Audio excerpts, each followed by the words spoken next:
my son got a roof over our head while you was just calling me on the phone talking about, oh, my house is getting foreclosure. Because my son died, it don't matter. It don't matter. And I'm taking care of my son, Mama. I'm taking care of your son.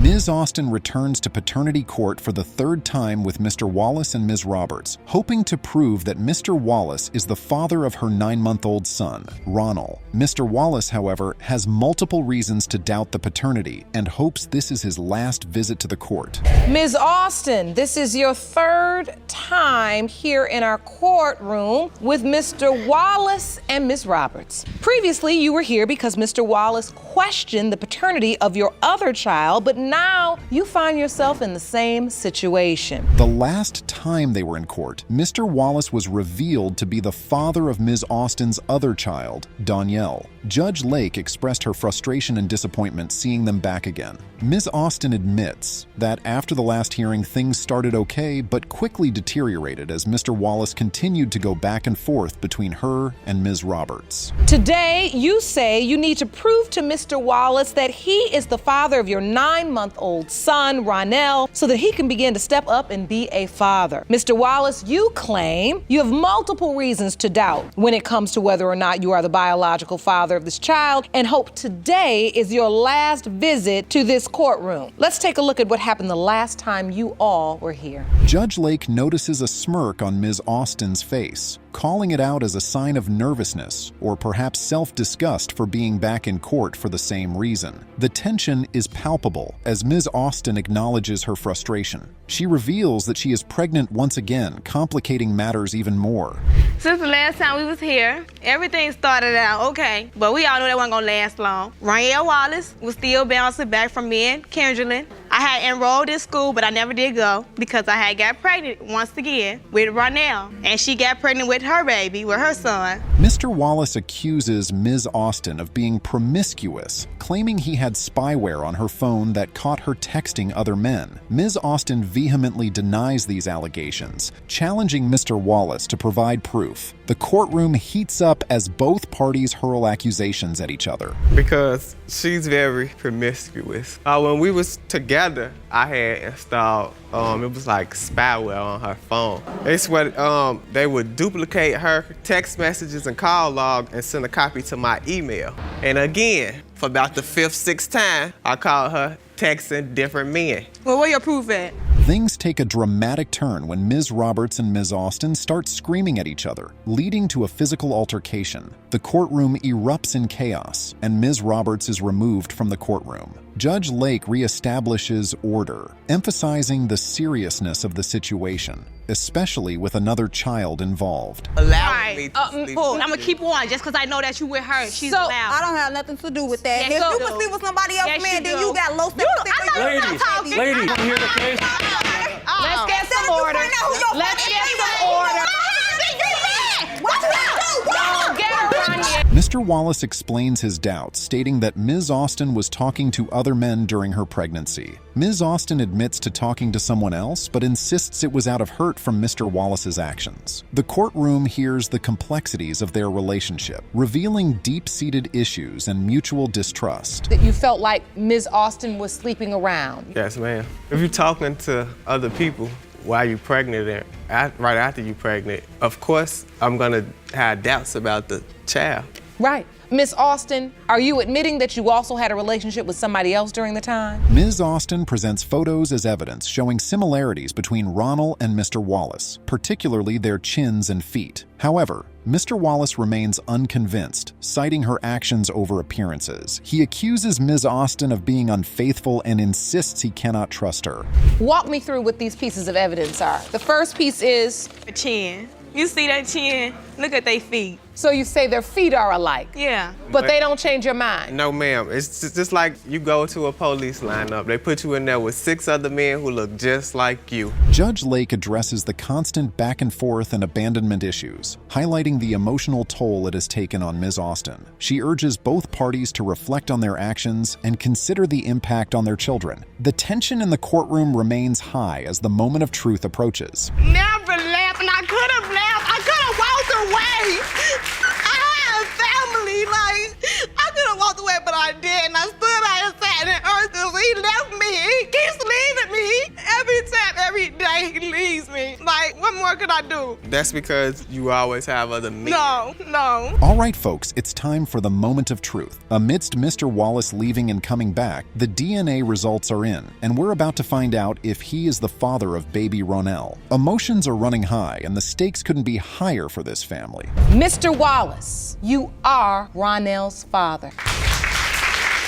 I want to get you all some help. I have joining me today via Skype a gentleman by the name of Mr. Wright. Now, he's a social worker in Chicago, your hometown, based right there. Thank you so much for joining us today. Ms. Williams and her two sisters bring their mother, Ms. Liddell, to paternity court, seeking answers about their father's identity. They accuse their mother of lying and promiscuous behavior, which they believe has clouded the truth about their paternity. Ms. Williams, you are here today with your two sisters because you say you're tired of being lied to by your mother, Ms. Liddell. You all claim she wasn't a good mother and say her promiscuous behavior is the reason you need the results of a paternity test today. Ms. Lisa Williams, the youngest sister, feels particularly betrayed, claiming she has been lied to since birth. She shares a heart-wrenching story about a man who was supposed to be her father and how their attempt at a paternity test was thwarted when her mother didn't show up. Well, Your Honor, I was always the outcast of me and my two sisters because, being the baby, I'm the youngest. And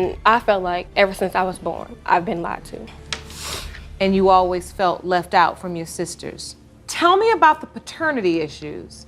Ms. Liddell admits to her past mistakes, acknowledging she wasn't the best mother, but she feels her daughters are being unfair. She admits to her promiscuous past and explains that she doesn't know who their father is. This confession fuels the sisters' anger and resentment. There was never a paternity test, so I don't know where they're getting it from. One thing I tell you about my three daughters, they are manipulated. Just like me, they are liars. Just like me.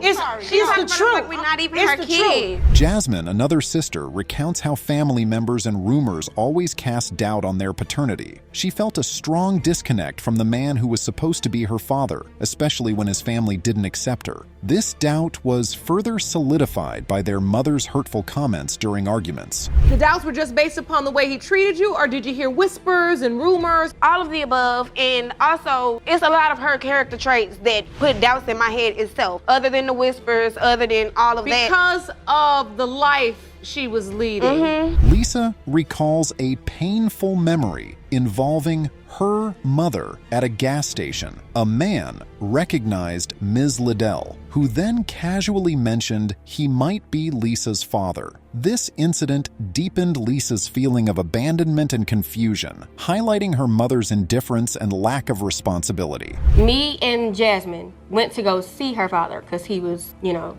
He was away. And that day when I saw him, I'm knowing, I don't see me at all. This is the saddest thing, Your Honor. After I had my son was 3 months. Ms. Liddell tries to justify her actions, admitting she didn't love herself and felt unfit to raise her daughters. This admission, however, doesn't appease her daughters, who accuse her of not even trying. They share stories of being shuffled between multiple homes, feeling unloved and neglected. I wasn't about enough. I didn't even love myself, so how could I love them? Because if they would stay with me, either they'll be separated away from me. She didn't 5. How could I raise you when I didn't love myself? What was I going to do for you? What nothing I could do for y'all? Tensions escalate as the sisters express their hurt and anger, accusing Ms. Liddell of ruining their lives. They demand to know why she never made an effort to be a mother or to provide them with the truth about their father. Ms. Liddell admits to her failures, but the wounds run deep. Yes, sir. When I did try, wait a minute, y'all love me. When I can do something for y'all, then y'all always, then y'all stand in the back. Ladies, get some order, ladies. Let's get some order. Let's calm down. I know. The courtroom atmosphere becomes charged with emotion as the sisters and their mother clash. Miss Liddell's harsh words, including admitting she wished she had aborted one of her daughters, only deepen the pain. Judge Lake steps in, emphasizing the need for respectful communication and understanding. I'm keeping it real. Y'all want me to keep it real? I didn't care about y'all. Because y'all was in my way of doing what I wanted to do. She told me she should have aborted me. She said, I'm not her daughter. She should have aborted me. I sure did. All right, folks, it's It's time for the moment of truth. The DNA results are in, and we're about to find out if Mr. Williams is the father of these young women. Emotions are running high, and the stakes couldn't be higher for this fractured family. Mr. Williams, you are her father. He straight dropped his head like, oh. It was out of happiness. Mr. Williams, you are not her father. Mr. Williams, you are not her father. Thank you, James, for what you did for me. Thank you. Miss Banks is on a mission to uncover the truth about her grandson, Jay Shani. She believes the defendant, Miss Hawkins, is wrongfully pinning her baby on her late son, Daryl, who was tragically murdered. Miss Banks insists that Daryl himself had doubts about being the father and is determined to prove it today. Ms. Banks, you say the defendant is pinning her baby on your son, Daryl, who was tragically murdered before her child was born. You say Daryl told you he didn't believe he was the father, and you intend to prove that today. Is that correct? Yes, Your Honor. Miss Hawkins, however, paints a different picture. She claims Miss Banks has no idea how much Daryl loved her. According to Miss Hawkins, Daryl was thrilled when he found out she was pregnant. She believes the DNA results will confirm that Jay Shani is indeed Daryl's child, despite Miss Banks' denial. Daryl and I had a strong relationship. We were on and off. I loved him very much. He loved me very much. When I told him I was pregnant, he wanted me to keep it. We got back together and we started working on it. When you were broken up, were you all seeing other people? Yes, he was seeing someone else and so was I. Miss Hawkins argues back, stating that she was only with the other man for 2 weeks and was already 6 weeks pregnant when she found out. She insists that Daryl wanted her to keep the baby, and they got back together before his tragic passing. This sets the stage for a heated debate about the nature of their relationship and the timing of the pregnancy. When I found out I was pregnant, I was about 6 weeks pregnant. So you feel like you were already pregnant before you and Daryl broke up? Yes. When you told Daryl you were pregnant, what did he say to you? He was happy, he wanted me to keep it, and he wanted to get back together. Miss Banks explains her skepticism, highlighting the rocky nature of Daryl and Miss Hawkins' relationship. She reveals that she was very close to her son and knew he would have expressed certainty if he believed the baby was his. But Daryl had expressed doubts, especially since Miss Hawkins was involved with another man during their breakup. She called and said that she was pregnant. She was living with another man. Correct. Oh. I was not living with another man. I was staying with my cousin. I was in a relationship with another man. And when I found that I was pregnant, the other man said, if you decide to keep the baby, let's end the relationship. Miss Banks recounts how she tried to form a relationship with Miss Hawkins for the sake of Jay Shani. She even bought a one-way ticket for Miss Hawkins to move closer to her, but Miss Hawkins never showed up at the airport. Miss Hawkins defends her actions, stating that she was overwhelmed and scared after Daryl's death, leading to a confrontation that nearly boils over. I talked to Jada on the phone and I said to her, well, Jada, come on, move to Houston with us. I can help you better if you live close to me. I bought Jada a one-way ticket. Yes, it was a one-way ticket because you were supposed to be coming. I get to the airport. Things get even more intense when Miss Banks accuses Miss Hawkins of trying to use Daryl's social security number to gain assistance. Miss Hawkins explains that she was simply trying to get the benefits she and her son were entitled to after Daryl's death. The tension in the courtroom rises as both women express their pain and frustration. Come when after Daryl was dead, she called me on the phone and she told me how she was trying to get some assistance for her and baby Jay Shani. She asked me for his social security, my son's social security Wait, this is number. after he passed away? Yes. Well, let me ask you. No, that's not how it happened. By law? Despite their differences, it's clear both women are still grieving and struggling with the loss of Daryl. Miss Banks expresses that this baby is all she has left of her son, while Miss Hawkins is trying to navigate her new life as a single mother. The emotional weight of the situation is palpable, and the court must navigate through their pain to find the truth. Love a Never baby. told you that. I never told you that. I never told you that. I can't love a baby I never met. And she has another boyfriend now. Already. I'm still mourning. I'm still sad.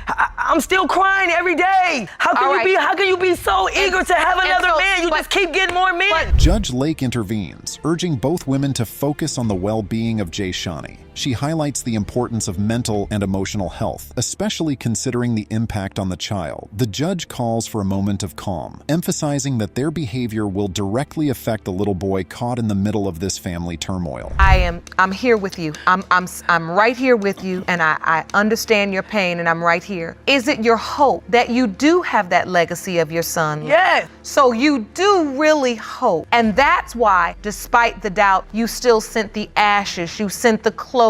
Yes. Finally, the DNA results are about to be revealed. The anticipation in the courtroom is electric as everyone braces for the outcome. The results will determine the next steps for both Miss Banks and Miss Hawkins. And the future of little Jay Shawnee hangs in the balance. The truth is just moments away, and the stakes couldn't be higher. The percentage of relatedness between Miss LaWinda Banks and Jasani Daniel is 99.99%. You are related.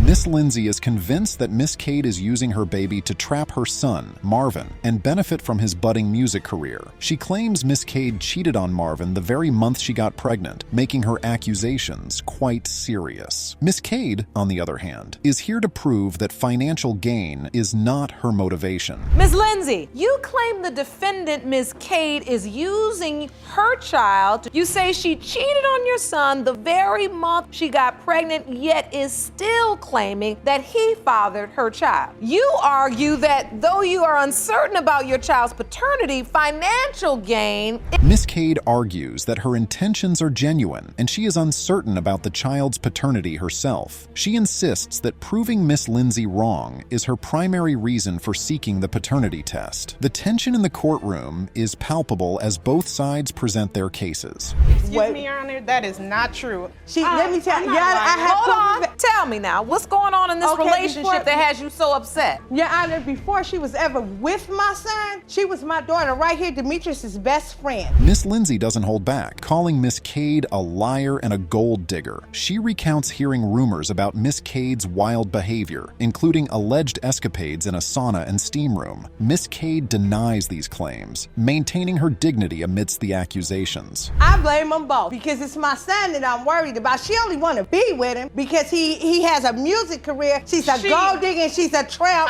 like I said.